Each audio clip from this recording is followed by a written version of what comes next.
Saat ini saya sudah terhubung dengan Pak Agus melalui sambungan telepon. Baik, selamat malam Pak Agus.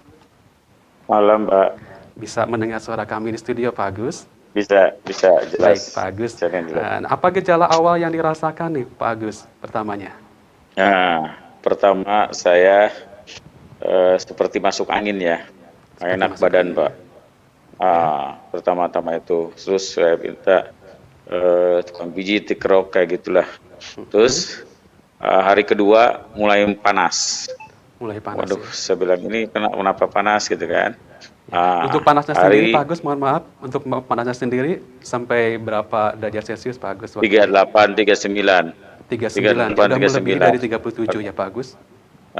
Saya minum Sunmol tapi tidak turun. Ini terus akhirnya saya merasakan tenggorokan kayak batuk kering.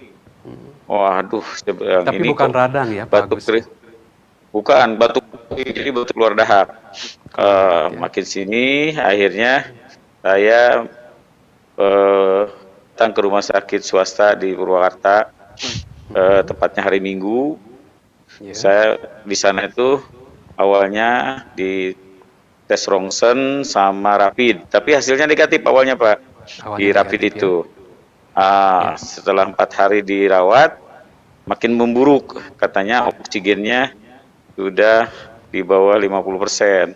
Alhamdulillah saya dokter mengevaluasi bahwa ini suspek. Alhamdulillah saya di ICU selama 7 hari. Alhamdulillah tim medis ICU menyemangati saya harus sembuh. Pokoknya Pak Agus harus sembuh. Di situ ya Allah Pak, saya sedih banget. Baik. Seperti rumah sakit kayak Pak Agus? Bayu Asih Pak, Bayu Asih. Bayu Asih ya. Bayu Asih. Hari pertama. Ya, baik Pak Agus, bisa lanjut kembali.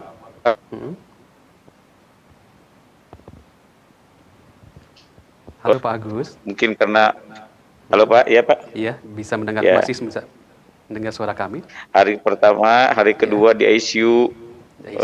Wah, kebayang Pak, namanya saya hanya biasa pasrah. Ini kayaknya saya kayaknya udah menuju meninggal gitu, tapi sambil terus istighfar, ya Allah, saya bilang alhamdulillah hari ketiga agak sedikit baikan karena disupport terus sama tim medis ICU. Bapak harus sembuh, saya alhamdulillah terus sambil berdoa. Nah, hari keempat saya seperti anak kecil Pak, belajar hidup pas, belajar berjalan. Saya kaget pas berdiri kok gak bisa, sampai nangis saya, ya Allah kok gak bisa berdiri, saya bilang gitu kan. Itu terus Pak, terus bertahan, alhamdulillah sampai ke 7 hari di ICU. Saya alhamdulillah pindah ke ruangan pemulihan. Jadi gini Pak, saya dulu tak percaya COVID awalnya Pak. Wah, COVID nggak ada sih bilang gitu kan. Inilah yang saya dulu itu nggak percaya tentang adanya COVID. Ternyata ya Allah, saya dibuktikan sama Allah bahwa COVID itu langsung suspek saya merasakan. Mungkin Pak Agus beranggapan mungkin Pak Agus beranggapan hanya influenza biasa, mungkin atau flu biasa sebelumnya, mungkin seperti itu Pak Agus. Saya juga nggak terlalu percaya ke COVID. Ya, ternyata ya Allah, saya bilang ini merasakan COVID itu ada ternyata Pak. Jadi ya ini pengalaman hidup yang saya selalu pakai masker, gak begitu ketat, hanya syarat-syarat aja nempel di telinga gitu Pak. Nah, inilah sekarang merasakan pada masyarakat, tolong. Jadi saya sudah merasakan prokes, protokol kesehatan dipakai, kemana-mana dipakai masker, jangan terlalu banyak ngariung karena nggak tahu kita yang kita ketemu orang itu positif atau tidak. Yang jelas saya ingin masyarakat Purwakarta itu bantu pemerintah menjalankan protokol kesehatan gitu, karena maaf ya Pak, kasihan Pak, para medis juga kecapean Pak menangani COVID. Saya lihat mereka itu hampir lelah tiap hari yang datang COVID itu ke Bayu Asih cukup banyak Pak. Gitu. Nah Pak Agus, mohon maaf nih, setelah di ICU di rumah sakit langsung dinyatakan positif atau gimana Pak Agus? Langsung dinyatakan positif karena suspek waktu itu rongsen kedua saya sudah tertutup Pak. Katanya paru-parunya dengan seperti lah kata medis mah, ini paru-parunya sudah parah ini katanya gitu kan. Alhamdulillah setiap hari selama di ICU di rongsen terus dilihat perkembangannya.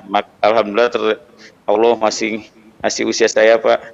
Ternyata paru-paru saya sudah mulai agak sedikit bersih dan alhamdulillah bisa pulang ke rumah.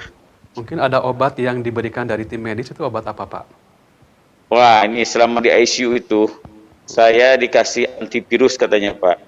Dan saya ngobrol dengan para medis katanya ini obatnya dari Eropa Pak. Dari Jadi Eropa. kenapa yang suspek itu biayanya besar? Oh ternyata saya baru tahu. Oh benar biaya COVID itu besar.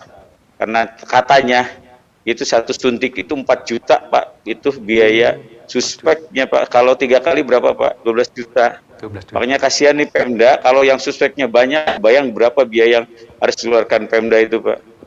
Ya, betul Pak Agus. Nah, untuk saran dari dokter di masa perawatan itu sendiri seperti apa Pak Agus? Nah, sekarang sekarang dokter menyarankan satu mungkin istirahat 10 hari, kedua jangan terlalu banyak pikiran, rest yang penting sehat dulu supaya meningkatkan imun, ketiga makan bergizi, pokoknya semua saran dokter diikutin, obat juga diikutin, gitu Pak, supaya bisa kembali beraktivitas. Nah, setelah menjalani perawatan di ICU atau di rumah sakit, nah, kapan Pak Agus dinyatakan sembuh atau negatif dari corona, Pak Agus? Pas swab terakhir itu hari Jumat, Senin dokter datang bahwa ini hasilnya sudah bagus dan bisa pulang, hanya perlu isolasi aja, itu Pak. Jadi sudah tidak bisa menularkan ke orang lain katanya. Ya, setelah nyatakan negatif, gimana perasaan Pak Agus nih?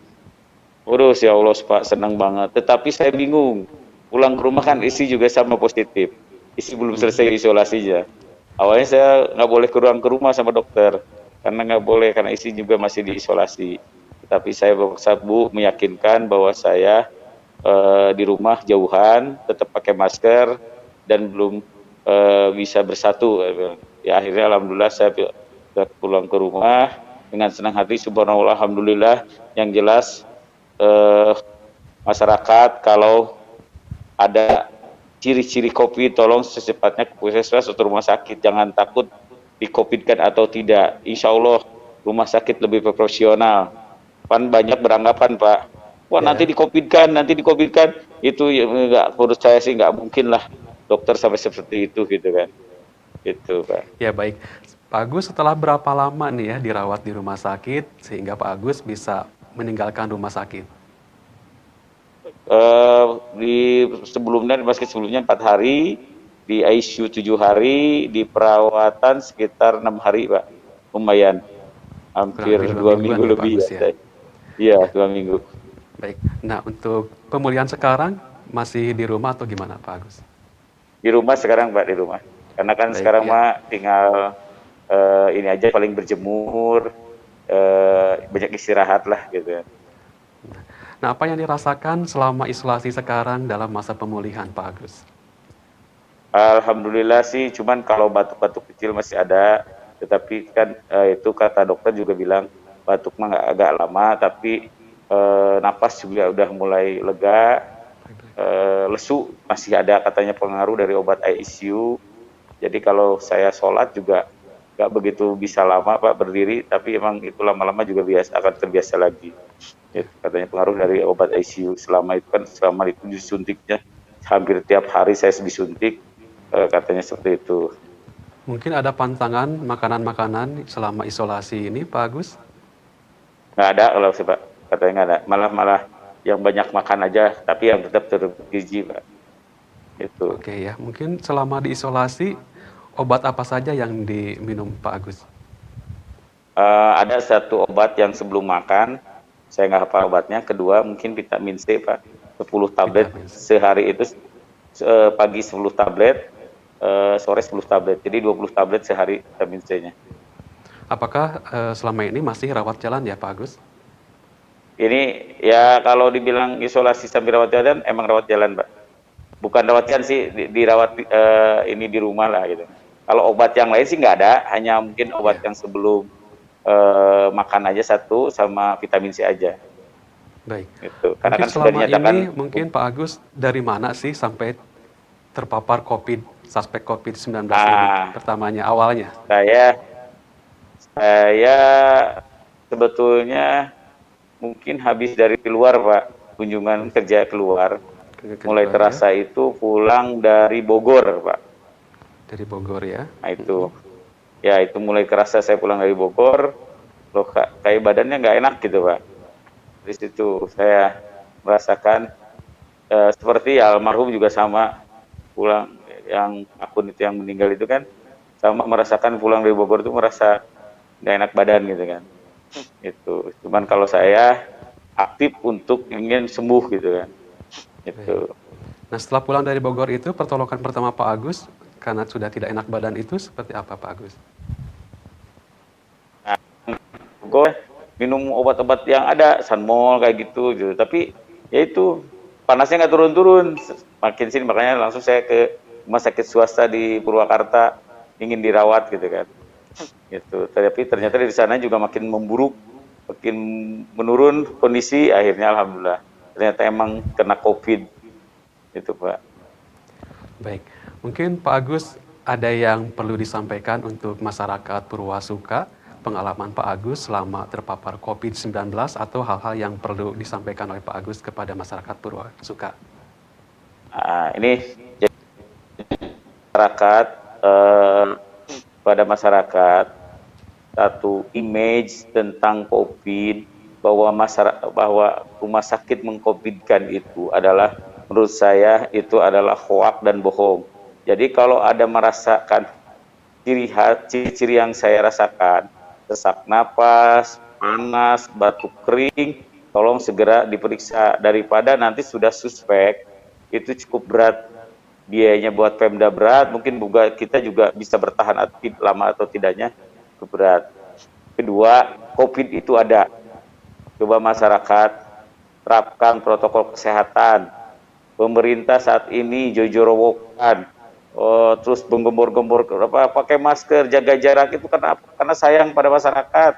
Ketiga, kasihan tim medis di rumah sakit itu sudah terlalu banyak menangani COVID, Pak. Mereka sudah kelelahan, mereka juga terbatas. Jadi masyarakat tolong percaya adanya COVID. Kedua, jaga jarak, tetap mencuci tangan. Terus kalau mau habis dari luar, tolong ke rumah, bersihin dulu di luar, sayangi istri, sayangi suami, sayangi anak. Jadi pas ke rumah sudah bersih.